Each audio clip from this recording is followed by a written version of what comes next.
Many people, when they think about computer crime, they think either of a 17-year-old kid in his mom's basement, kind of like the Matthew Broderick in that movie War Games, or they think about Russian organized crime, Eastern European organized crime. But the fact of the matter is that not only are criminals early adopters of technology, but so are terrorists. Terrorists have been using technology for years. If we go back to the first World Trade Center bombing that occurred in 1993, Ramzi Youssef in 1993 was using a laptop, and the information on his laptop was encrypted in 1993.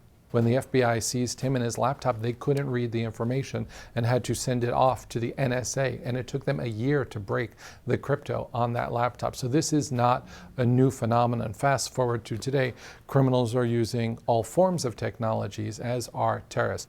We've seen terrorists use the internet for a variety of purposes. I worked with the United Nations Counterterrorism Implementation Task Force, and on that, my role was to study how terrorists are using the internet. And we saw that terrorists use the internet for fundraising, right? We see that they use it for operational planning. They use it for propaganda, as we see with all of these beheading videos that they put out there. They're using it for recruitment. So they have been doing this for years and years and years, and unfortunately are quite masterful at it. We've seen terrorists use technology as an integral part of their attacks. The 2008 terrorist attack on Mumbai, which in my opinion has been the most technologically advanced terrorist attack to date. Not only did those terrorists from an organization called Lashkar-e-Taiba, based in Pakistan, come into the city of Mumbai with AK-47s and RDX explosives and Chinese hand grenades and the like, but they also had Blackberries, smartphones, satellite phones, night vision goggles and the like. And when they landed, they had one other invention that the world had never seen before: the establishment of a terrorist operations center across the border in Pakistan. There, the terrorist commanders monitored the news, for example, CNN, Fox, Al Jazeera, IBN, in real time to see what the news media was reporting. And they also monitored the internet. And on several occasions throughout the attack, we saw the terrorists see something on BBC. For example, BBC reported that the terrorists were, for example, in room 315. The terrorist ops center said, hey, they're reporting you're in 315. And the terrorists are having a conversation. How did they know? Do you see any cameras? If you do, shoot them out.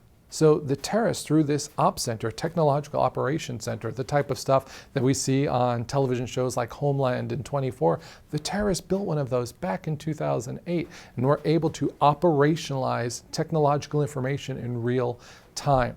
The biggest example of this that I've cited and talked about this in my TED Talk was a businessman at the Taj Mahal Hotel. He was staying in a top floor suite of the hotel, and the terrorists were going room to room trying to find additional victims. They broke into his room and they said, who are you and what are you doing here? And he said, oh, I'm nobody, I'm just an innocent school teacher. And the terrorists were dumb, but they weren't that dumb. They know that Indian school teachers don't stay in suites at the Taj Mahal Hotel. And they found his identification on the bed next to him. They got his name and they phoned it into their terrorist operations center. The terrorists did some Google searching and came up with a photograph and then asked the terrorists on the ground, you know, your hostage, is he heavy set, bald in front, is he wearing glasses? Yes, that's the guy. We found him. What should we do? And moments later came the notice from the terrorist commanders: kill him. See, we worry about our privacy on Facebook, but it turns out even a simple Google search to a terrorist can determine who shall live and who shall die.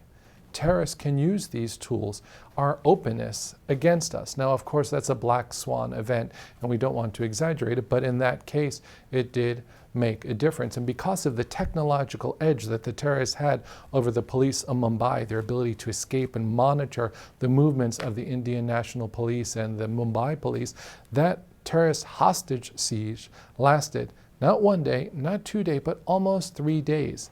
Hundreds of people were killed and hundreds more were gravely wounded that day. Men, women, and children lost their lives. So terrorists are adept at using all of these tools. We've had a case a few years ago in Boston where a student by the name of Rezwan Ferdis at Northeast University bought some drones, a bunch of small-scale robotic jets that are 1/20th scale and can fly at nearly jet speeds. They have jet engines, and his plot was to load them up with explosives and fly one into the Pentagon and one into the Capitol building. and he had purchased the explosives, he had purchased a bunch of AK-47s, he had purchased and assembled these jets that he was going to remotely control, fly with explosives into government buildings. So it was only through an FBI informant that this plot was disrupted. So terrorists are using drones, terrorists are using the internet, they're using smartphones, and of course they're using encryption. We've seen them use tools like Telegram and even their own home-built technological tools. We've seen terrorists and the Taliban, for example, not only fly their own drones, but we've seen them hack the drones of the United States governments and intercept their video feeds that they're overflying Iraq and Afghanistan. So ISIS and al-Qaeda are quite keen on recruiting new members with scientific and technological backgrounds.